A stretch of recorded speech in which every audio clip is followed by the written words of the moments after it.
Welcome to the Culture of Writing podcast, where writers, editors, and content strategists from Salesforce talk about how we work together to improve our craft and make content better. It's just a talk about titles and short descriptions, why they're important, and do you mind kicking it off, Sarah? Why are titles and short descriptions so important, and why do we focus on them when we're looking and evaluating writing? Sure. I feel like this is a really, really heavy topic in industries as we're doing many audits across the multiple clouds that we represent. And I believe that the reason why they are so important is because they represent the why of what we're writing. So instead of writing just, this is what something is and this is how it works, getting at the reason why a customer might want to adopt that feature, might want to take the time to implement that feature, you can really get that across in a title and a short description. And a title is particularly important because that's the first barrier to entry, right? I mean, that's where the first thing people see when they look at an article or they're searching for something, that's the first thing that pops up. And so the more that we can provide context within the titles and the short descriptions, the more customers know they're in the right place. They know they're finding what they need. And we're helping them get to a solution faster.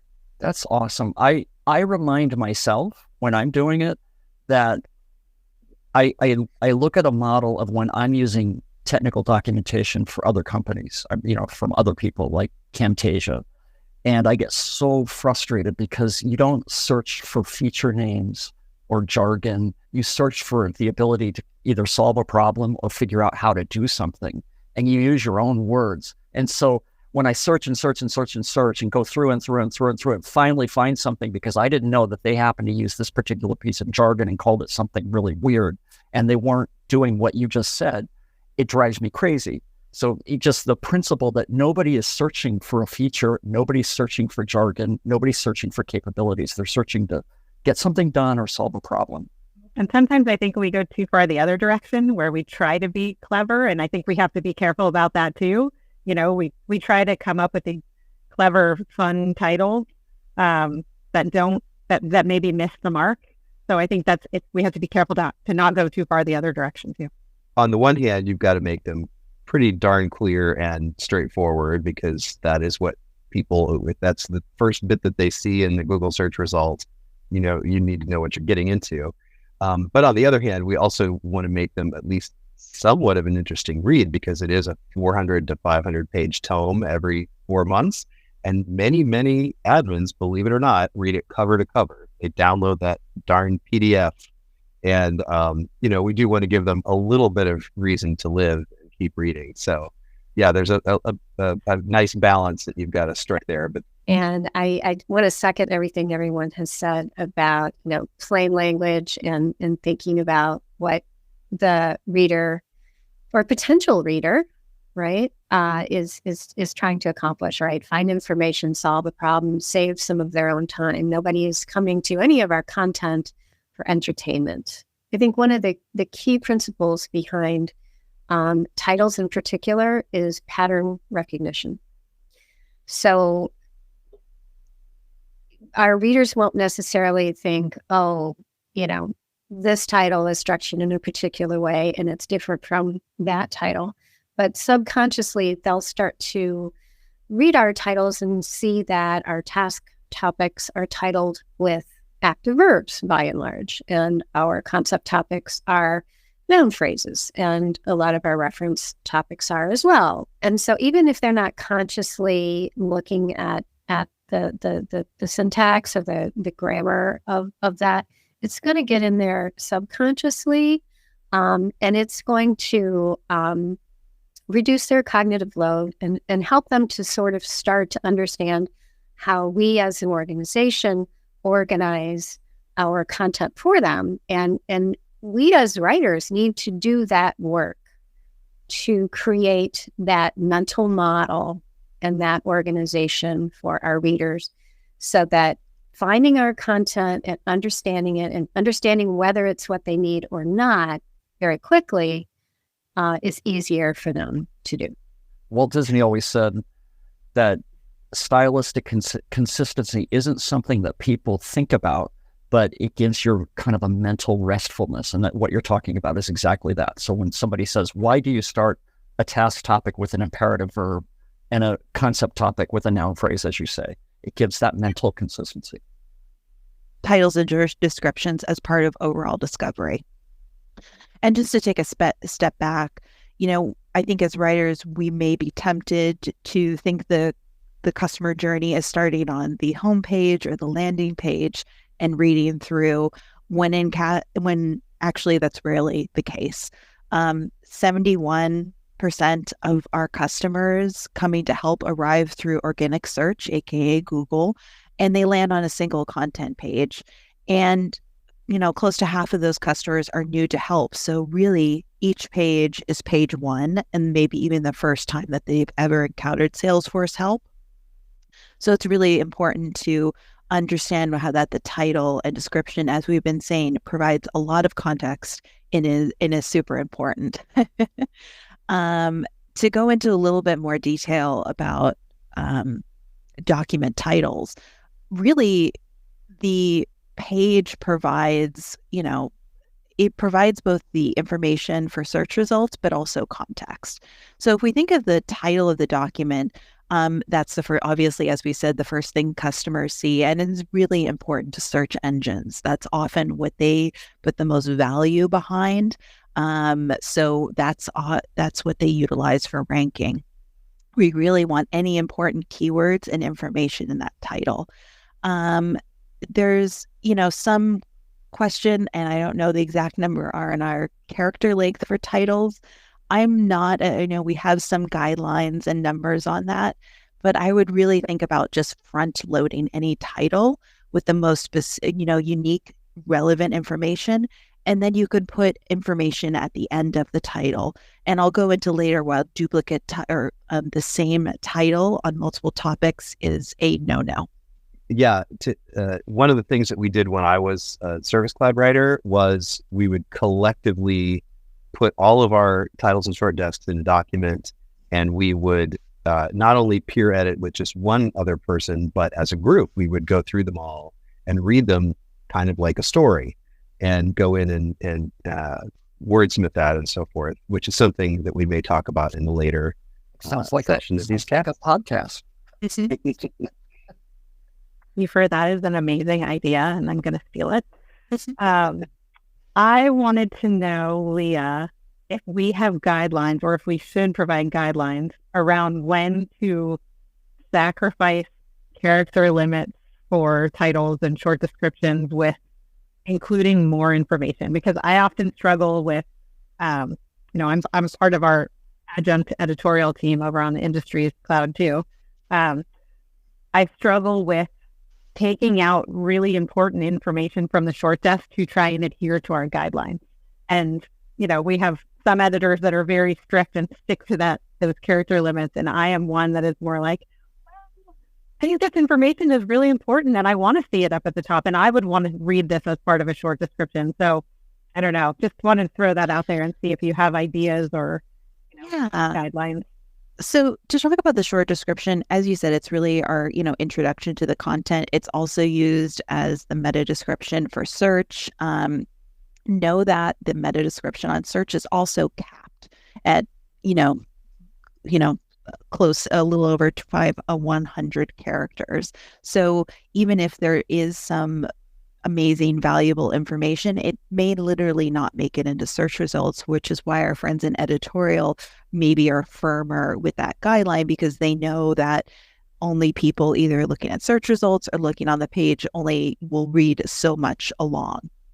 However, I think it's really about prioritization and placement. It doesn't mean that information is lost. It's probably still valuable either in the short description or right under. I know sometimes we look at that short description. Yes, it's valuable, but it's like half an inch lower on the pages within the first paragraph after the short description. So I think it just takes an exercise and really, come to a moment and saying, is this really the most valuable piece of information that's on the page? In terms of sacrificing, I know people often go, oh, I can't have a title that's, too long. And it's true, you want to front load those titles. But so to talk about duplicate titles really affect our, our ranking and search results, because Google doesn't know which ones are the most authoritative one, and it often clogs up search results. So I would rather a title be a little bit longer and have that information to differentiate it, and then leave people with multiple pages that they don't have that information to make the right decision. And if you're, I don't want to get into the weeds, but you can always shorten the TOC nav title to make it a little bit cleaner in your TOC, the title, if you're the kind of person that doesn't like, extra lines. And that's also where the combination, the killer combo of title and short desk go together, right? Because sometimes there are things you can't fully accomplish with your title, or even a combination title and nav title, where you can add some additional detail in the short description that travels around with the title in search results. So that's important as well. Yeah, I really like what everyone's talking about, and it's something that we struggle with in industries. It's almost that idea of like thinking outside your bundle. Over in industries, we're not thinking about the fact that there's already a topic called create an account. We're just thinking of it in our little world inside our bundles, so getting writers to think outside of their bundle. And also, I'm curious, is it sufficient, and I'm devil's advocate here, but is it sufficient to have a topic called create an account for Health Cloud? Is that enough to differentiate a topic title, or do we want writers to think more of an alternative way to say something, so that we don't have 50 topics all called create an account for something? Yeah, but I would always vote for clarity. I'm kind of with Sarah on that. Vote for clarity over brevity. Well, in general, yes. I mean, it's something you have to wrangle with, and it's a good reason that if you're a writer and you have a question, this is a great time to reach out to the strategist or to the editor and ask, right? Because we're all on the same team. I love that phrase, think outside the bundle. I think we should that. Right. I think we should get that out there. Because it's true. I think a lot of times writers, totally. You're busy, you're focused on your cloud, your features, your release, and you can tend to get very siloed, and that's normal and understandable. And we forget. I mean, I'm guilty of it. We forget that when you're writing in the context of it, a series of tasks. What Leah said before, most people are going to come to those tasks because they searched in Google. They're going to end up on that page, and they may end up in the middle of your series of tasks, and they may not know that creating an account is for a specific thing as part of this task for a specific cloud. So it's just, you really do have to take yourself outside of just your little bundle and think about the rest of the doc set.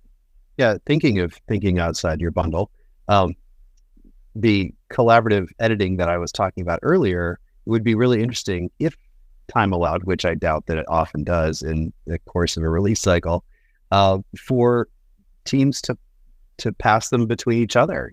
Pick another team and say, hey, let's review. I'll show me yours and I'll show you mine.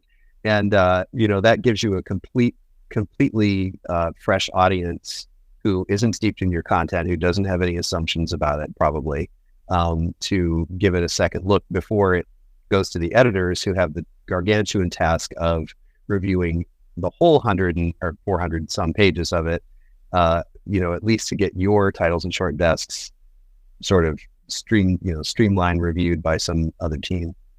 Yeah, a very powerful point has been made several times about the way people get into the content, whether it's health, whatever.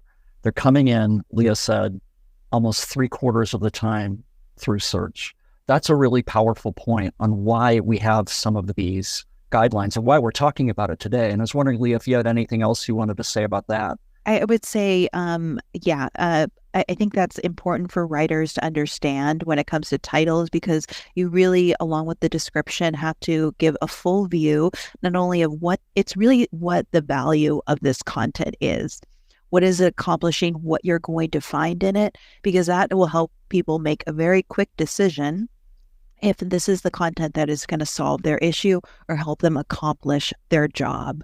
So, and I think giving them enough information in the title, and I think something you guys can also talk about is what in the language. So understanding that we have certain language that may not respond to customers or they may not search for. So to take a moment to think about, well, this is the feature name, but is this really how people think of it? Do I need to use the short description to give a little bit more detail about what this feature does? In general, people don't usually search for feature names. They usually search for, I guess, more jobs or what they're trying to accomplish or additions. So I think it's really interesting to think about, how do I give the information in a title and just short description in a way that customers, it doesn't even need to be how they're searching for, I'm using air quotes. It's thinking about it in the way that customers might phrase it for themselves. So, and I would say, my last thought before I pass it on, I would say don't get blocked with this either and feel like, oh gosh, if I don't write the perfect title and short description, the world is ending. I think we can do the best job we can, work with editorial or content strategists if you want to, make your best guess and feel like you can iterate from there.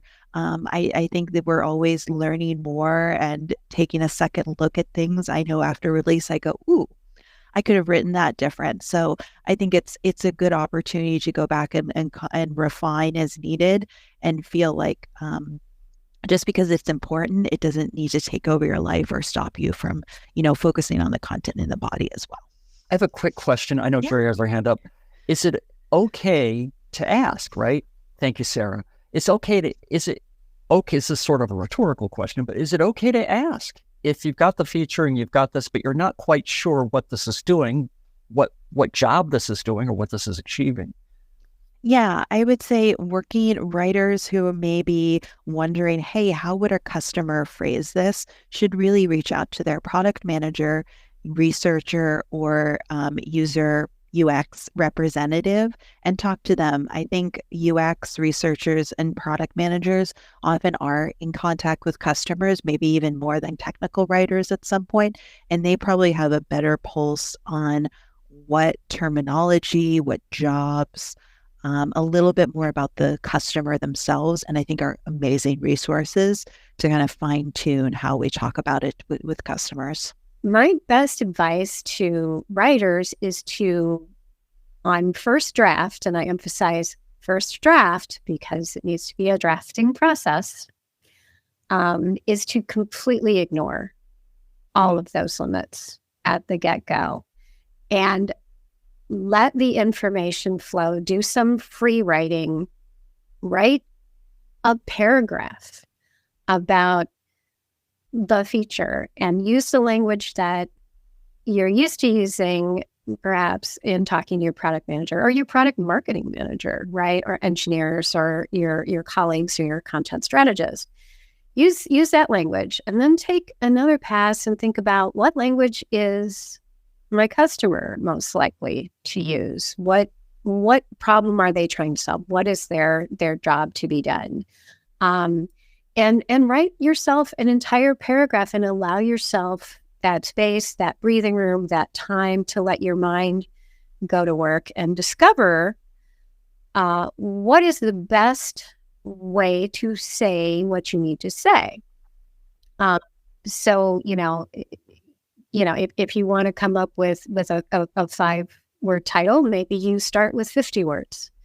Get it all out and then take a look at what you have produced in that paragraph and say, okay, what are the key, most resonant things that I've had to say? And what are the words that keep coming up? And what are the words that align with how we talk about this feature internally? And what are the words that align with how our customers think about it or how we want them to think about it? And then go back, make another draft if you need to, right? Shorten those sentences, tighten up the language. And then another pass where you just pick out the words that form the title come up with those few sentences that form the short description.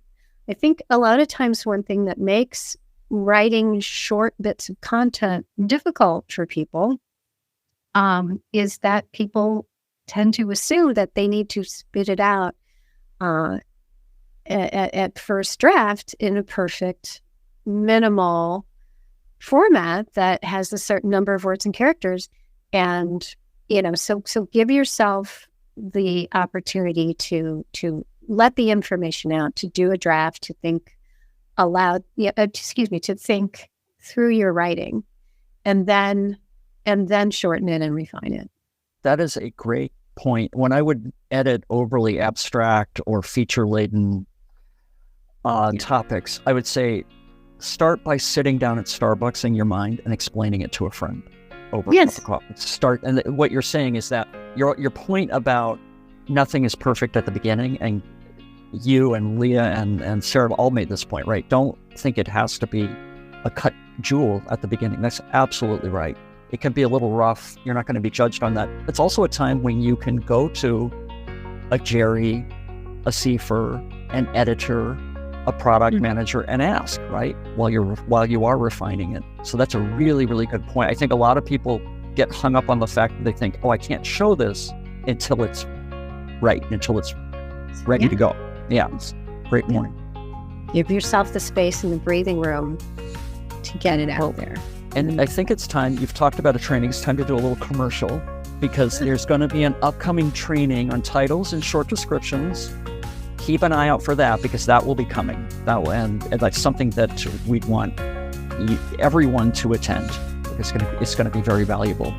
All right, well, look, thank you both, for especially on a Friday. I appreciate it very much. Have a great weekend. All right, thanks, you too. All right, take care.